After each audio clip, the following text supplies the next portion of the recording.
Yan na, kakao-lover, 6 months after planting, no? Newly planted, grafted, MC02. Mga kakao-lover, ang taba, oh. So, tinanim natin dyan. So, ano bang iabuno natin after planting, no? Ano na to, mga 6 months after planting na to. Napakataba, oh.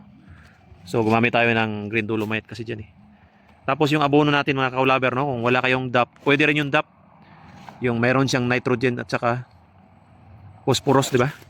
Ito naman gagamitin natin, mga kakao-lover. Medyo may pera ka, maganda talaga ito eh.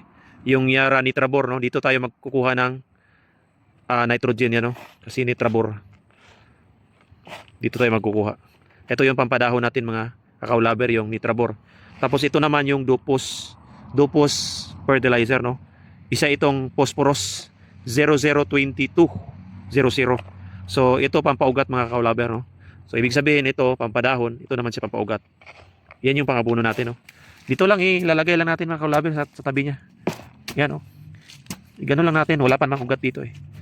At least mga isang dangka lang. Lagyan natin ng dupos. Yan. Talagang ibaw natin, mga kakao-lover, no? Baon natin siya. At least mga 25 grams ng Nitrabor, ito, puti, pampadahon.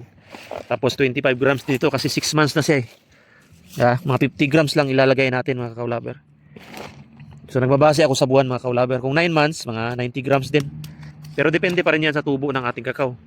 Kasi mamaya, malaki na siya. So need talaga niya ng abono rin. Yan. Tapos dito, lagay din natin. Diba, mga kakao-lover? Pwede paghaluin natin. Oh. Yan.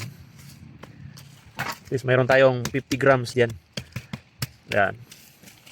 So malayo siya sa ano. Hindi naman 1 meter. Balit pa lang siya eh. So nandito yung mga ugat niya kasi, mga kakao-lover, no? Nandito pala yung ugat niya eh. Dito pa siya, hindi pa siya nakalabas masyado. Mga isang dangkal pa siguro ito. Ganon siguro hanggang dito. So diyan nag-absorb ng pataba, abono. At pwede nating linisan, mga kakao-lover. Ayan, oh. Linis. Tapos i-cultivate konti. Yan. Hanggang sa lumaki siya.